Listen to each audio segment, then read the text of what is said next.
मेष राशि की 3 महीने की 8 बड़ी भविष्यवाणी, जिसे सुनकर आपके भी होश उड़ने वाले हैं। मई जून जुलाई में होगी यह 3 बड़ी घटनाएं। जी हाँ दोस्तों, आज मेष राशि के लिए 8 ऐसी भविष्यवाणी सामने आने वाली है जो न सिर्फ चौंकाएंगी बल्कि तुम्हें भीतर तक हिला देंगी। इनमें छुपा है तुम्हारा अतीत, तुम्हारा वर्तमान और तुम्हारा आने वाला भविष्य।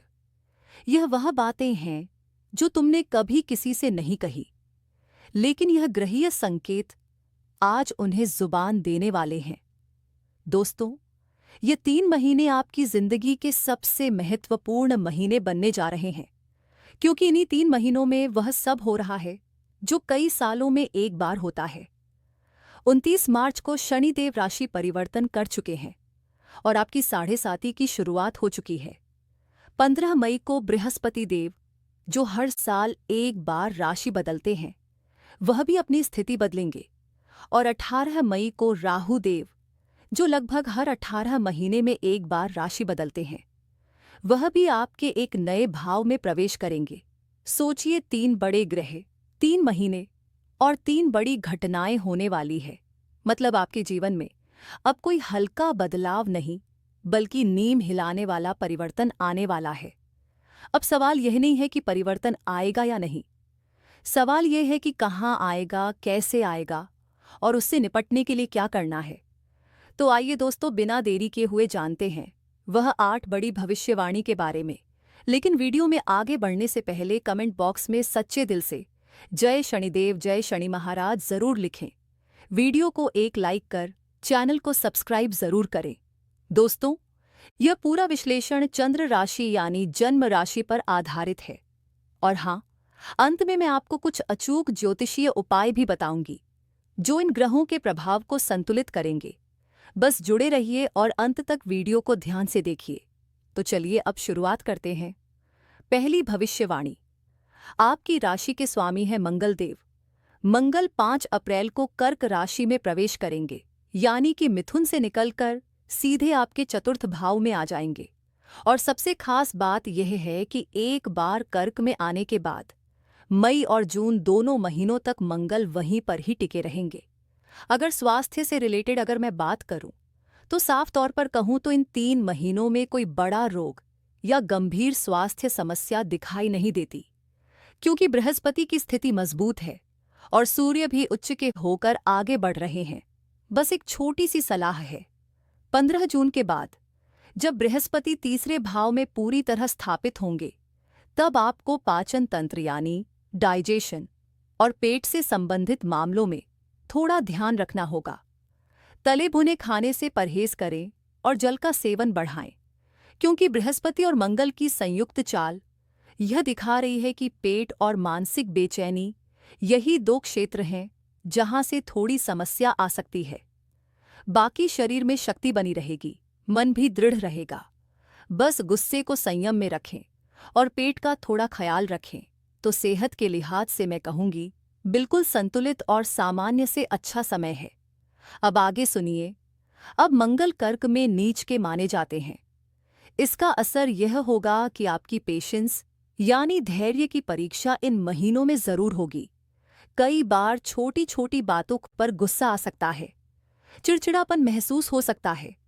अब बात करें बाकी ग्रहों की, तो आपके द्वादश भाव में यानी 12वें घर में इस समय 5 ग्रहों की युति बन रही है। राहु, सूर्य, बुध, शुक्र और शनि। ऐसे में मानसिक उहापों, बार बार विचारों का भटकाव और एक अजीब सी बेचैनी आपको महसूस हो सकती है। लेकिन यह स्थिति उन लोगों के लिए भी बहुत शुभ है जो विदेश से जुड़ा कोई काम करना चाहते हैं या फिर अस्पताल, आश्रम या ध्यान साधना के क्षेत्र में काम कर रहे हैं। दूसरी भविष्यवाणी, मेष राशि वाले व्यक्तियों से एक बात साफ तौर पर कहूं दोस्तों, राहु जो अब तक आपकी कुंडली के 12वें भाव में थे, वह अब 18 मई 2025 को राशि परिवर्तन करेंगे और आपके 11वें भाव में प्रवेश करेंगे। और जैसे ही राहु 11वें भाव में आएंगे, यह बदलाव पूरे 18 साल बाद आपके जीवन में फिर से हो रहा है। तो इसका प्रभाव सीधा आपकी इनकम, प्रमोशन और फाइनेंशियल ग्रोथ पर दिखाई देगा। राहु जब 11वें भाव में आते हैं तो वह आपकी इनकम को एक नई दिशा देते हैं, और यह समय है जब आपको अचानक से धन लाभ या किसी प्रमोशन का समाचार या फिर किसी नई पोस्टिंग ट्रांसफर या रोल में बदलाव की संभावना बनती है। लेकिन ध्यान रहे, सिर्फ राहु के आने से कुछ नहीं होगा। अगर आप खुद भी मेहनत कर रहे हैं, एफर्ट्स डाल रहे हैं, तभी राहु का यह गोचर आपके लिए फलदायक साबित होगा। अब बात करते हैं विद्यार्थियों की। जैसे ही राहु 11वें में आएंगे, केतु भी 18 मई को ही पंचम भाव में प्रवेश कर जाएंगे। केतु पंचम में आते हैं तो शिक्षा से जुड़े कुछ परिवर्तन सामने आने लगते हैं।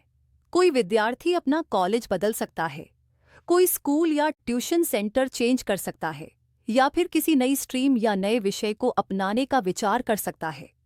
ये सब परिवर्तन एक दिन में नहीं होंगे, लेकिन 18 मई के बाद धीरे धीरे चीजें आपकी लाइफ में बदलती दिखाई देंगी, और वहीं से कोई बड़ा निर्णय, कोई नया करियर मोड़ या नई दिशा में कदम शुरू हो सकता है। तीसरी भविष्यवाणी। तो दोस्तों, अब बात करते हैं शनि की 7.5 की, जो अप्रैल 2025 से मेष राशि वालों के लिए शुरू हो चुकी है। अब सबसे पहले तो एक बात साफ कह दूं, डरने की कोई जरूरत नहीं है, क्योंकि शनि जब आते हैं तो सिर्फ दुख देने नहीं आते। वह आते हैं आपको तैयार करने, समझदार बनाने और कर्मों का हिसाब किताब दिखाने। ये वही साथी है जो 30 साल बाद फिर से लौटती है, और ये आपको रियलिटी से कनेक्ट कराती है। अगर आपने जीवन में मेहनत की है, ईमानदारी रखी है, तो यही शनि आपको गौरव और ग्रोथ देंगे। शनि की 7.5 में आपको लगेगा कि जिम्मेदारियां अचानक बढ़ गई हैं, कंधे भारी हो गए हैं, और हर काम में समय, धैर्य और संयम जरूरी हो गया है। कुछ को घर परिवार की चिंता रहेगी, पर याद रखिए, यह स्थायी नहीं है। यह आपके कर्मों का परिणाम है। हर मेष राशि वाले को एक जैसा फल नहीं मिलेगा। किसी की कुंडली में शनि शुभ है तो वहीं से अभूतपूर्व तरक्की, सम्मान और लाइफ टर्निंग मूवमेंट्स शुरू हो सकते हैं। और अगर शनि कमजोर हैं तो थोड़े टेस्टिंग टाइम, थोड़ी परिवार में खींचतान या बिना वजह की टेंशन सामने आ सकती है। और हाँ, इस समय सबसे बड़ी चीज जो शनि सिखाते हैं वह ये है कि कौन आपका सच्चा है और कौन नकली, कौन आपके साथ है और कौन सिर्फ दिखावे में है। ये सारी परतें अब धीरे धीरे खुलने लगेंगी। थोड़ी ओवर थिंकिंग, थोड़ी नेगेटिव सोच भी अंदर आ सकती है। चौथी भविष्यवाणी। अब दोस्तों, बात करते हैं आपके करियर की। इन 3 महीनों में आपकी प्रोफेशनल लाइफ कैसी रहेगी, आपका कार्य क्षेत्र, आपकी जॉब, और अगर आप बिजनेस में हैं तो क्या क्या नया हो सकता। इस सबसे पहले तो याद रखिए, करियर का घर होता है 10वां भाव, और इसके स्वामी हैं शनिदेव, जो इस समय आपके 12वें घर में गोचर कर रहे हैं और यहीं पर अगले 2.5 साल तक रहने वाले हैं। अब जब 10वें घर के स्वामी 12वें घर में हो तो समझ जाइए, ये फॉरेन कनेक्शन, विदेशी कंपनियों में नौकरी या फिर विदेश में सेटल होने के योग को उजागर करता है। जिन मेष राशि वालों का सपना था विदेश में नौकरी करने का, या जो लोग एमएससी कंपनी में अप्लाई कर रहे थे, या जिनका मन था कि अब कुछ नया करना है, देश से बाहर जाना है, तो अब उनके लिए दरवाजे खुलने वाले हैं, क्योंकि शनि सैटर्न है और ये खुद ही विदेशों के कारक भी हैं। ये समय है बड़ा सोचने का, ये समय है बोल्ड स्टेप्स लेने का। लेकिन एक बात ध्यान रखना पड़ेगा, अभी अप्रैल से लेकर 18 मई तक शनि और राहु एक ही घर में रहेंगे और यह बना रहे हैं श्रापित दोष। अब इस श्रापित दोष का असर हर किसी पर पड़ेगा, लेकिन कैसे पड़ेगा ये आपके ऊपर है, क्योंकि ये 48 दिन जो है ना, यहाँ अगर आपने घमंड, जिद या ईगो में कुछ किया तो रिजल्ट उल्टा भी हो सकता है। 5वीं भविष्यवाणी। अब दोस्तों, जरा बात करते हैं आपके लव रिलेशनशिप की, और यहाँ एक बात मैं विशेष तौर पर मेष राशि के जातकों से कहना चाहूंगी।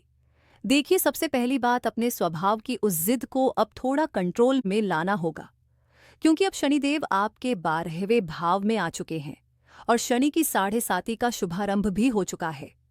अब यह समय ऐसा है जिसमें आप खुद ही बिना वजह की आशंकाएं, शक या मिसअंडरस्टैंडिंग अपने रिश्तों में पैदा कर सकते हैं, और वह भी बिना किसी ठोस वजह के। छोटी छोटी बातों को लेकर दिल पर ले लेना, जरा सी बात पर ओवरथिंक करना और फिर उसी के चलते अपने पार्टनर से बहस तक जाना, यह सब स्वाभाविक रूप से आपके व्यवहार में देखने को मिल सकता है और इसका कारण है शनि का प्रभाव। अगर आपकी जन्म कुंडली में शनि नीच के हैं या अशुभ भाव में स्थित हैं, तो इस समय थोड़े ज्यादा तनावपूर्ण रिलेशन बन सकते हैं। लेकिन अगर वही शनि शुभ स्थिति में बैठे हैं, तो यही ग्रह रंग से राजा बना सकते हैं। इसलिए एक बार कुंडली का गहराई से विश्लेषण जरूर करवाएं कि आपकी शनि की स्थिति कैसी है। अब बात करते हैं इन 3 महीनों के समय क्रम की। अप्रैल का महीना लव रिलेशन के लिए थोड़े उतार चढ़ाव वाला रहेगा। यहाँ शनि और राहु का प्रभाव आपके मन में अस्थिरता ला सकता है। बहुत अच्छा नहीं कहूंगी, लेकिन जैसे ही हम मई की ओर बढ़ते हैं, सूर्य आपके प्रथम भाव में आएंगे, जिससे आपका आत्मविश्वास बढ़ेगा, आपकी सोच सकारात्मक होगी और यह माह थोड़ा बेहतर रहेगा। अब आते हैं जून पर, और यह महीना खास है क्योंकि शुक्र भी आपकी ही राशि में प्रवेश करेंगे, और शुक्र तो हैं ही प्रेम के कारक। इस महीने आपकी लव लाइफ में मिठास बढ़ेगी। यदि रिश्ते बिगड़े हुए थे तो सुधार की संभावना है, और अगर आप सिंगल हैं तो यह वह समय हो सकता है जब नया कनेक्शन, फ्रेंडशिप या बातचीत की शुरुआत हो जाए। 6वीं भविष्यवाणी। अब दोस्तों बात कर लेते हैं शिक्षा की। सबसे पहली बात, अगर आप कुछ नया शुरू करने की सोच रहे हैं, कोई नया कोर्स, कोई बड़ी पढ़ाई या फिर किसी प्रतियोगी परीक्षा की तैयारी, तो मैं आपको स्पष्ट कहना चाहूंगी कि 1 मई से पहले कोई बड़ा स्टेप मत लीजिए। अब खास बात उन विद्यार्थियों की जो गवर्नमेंट जॉब्स की तैयारी कर रहे हैं या फिर जिनका कोई एग्जाम 14 अप्रैल से लेकर 14 से 15 मई के बीच है। यह समय आपके लिए गोल्डन पीरियड है। सूर्य की उच्च स्थिति आपको मान सम्मान, आत्मविश्वास और सफलता की ओर ले जाने में मदद करेगी। 15 मई से 15 जून तक का समय भी खराब नहीं है। उस दौरान सूर्य आपके 2nd हाउस में रहेंगे, जो कम्युनिकेशन, स्पीच और स्टेबल माइंड से जुड़ा होता है, यानी कि आपकी शिक्षा में स्थिरता बनी रहेगी। लेकिन फिर भी अगर सबसे बेस्ट समय की बात करूं तो 14 अप्रैल से 14 मई ही वह समय है जिसमें आप कुछ बड़ा अचीव कर सकते हैं। अब आते हैं 15 जून के बाद के समय पर। यहां से आपके जीवन में ट्रैवल्स दिखाई दे रहे हैं। यह यात्राएं आपकी पढ़ाई से जुड़ी हो सकती है, जैसे किसी एग्जाम सेंटर की यात्रा, एडमिशन से जुड़ी भागदौड़ या फिर कोई एजुकेशनल टूर, ट्रेनिंग या ओरिएंटेशन क्लास। 7वीं भविष्यवाणी। अब दोस्तों बात करते हैं आपके बिजनेस की, और मैं एक बात साफ साफ कहना चाहूंगी मेष राशि वालों से कि आपका बिजनेस सही चलेगा, इसमें कोई शक नहीं है। हाँ, अप्रैल का महीना थोड़ा स्लो रह सकता है, थोड़ी सी चाल धीमी दिखाई दे रही है, लेकिन मई का महीना, खासकर 7 मई के बाद, आपको पॉजिटिव साइड में ले जाएगा। क्यों? क्योंकि 7 मई के बाद बुध आपकी राशि में प्रवेश करेंगे। पहले 1st हाउस में आएंगे, फिर 2nd हाउस में जाएंगे, और वहीं से आपकी बिजनेस स्किल्स, प्लानिंग और एक्सपेंशन में बढ़त दिखाई देगी। अब अगर बात करें कुछ अत्यंत आवश्यक उपायों की जो मेष राशि वालों को इन महीनों में जरूर करने चाहिए। सबसे पहला उपाय, शनि के बीज मंत्र का जाप। रोज सुबह ओम प्राण प्रीं प्रौसः शनैश्चराय नमः, ये मंत्र आपको 108 बार जाप करना है। दूसरा उपाय, हनुमान चालीसा का पाठ रोज करें। अगर आप रोज सुबह कर सकते हैं तो बहुत उत्तम है। इन 4 उपायों को आपने नियम से किया तो शनि की 7.5 का असर संतुलित हो जाएगा और जीवन में ग्रोथ, पॉजिटिव चेंज और शांति आना शुरू हो जाएगी। तो दोस्तों, कैसी लगी आपको यह जानकारी? अगर दिल से जुड़ाव महसूस हुआ हो तो वीडियो को लाइक ज़रूर कीजिए, शेयर कीजिए अपने अपनों के साथ और जुड़े रहिए हमारे साथ। हम लाते रहेंगे आपके लिए ऐसी ही ज्योतिषीय मार्गदर्शक बातें।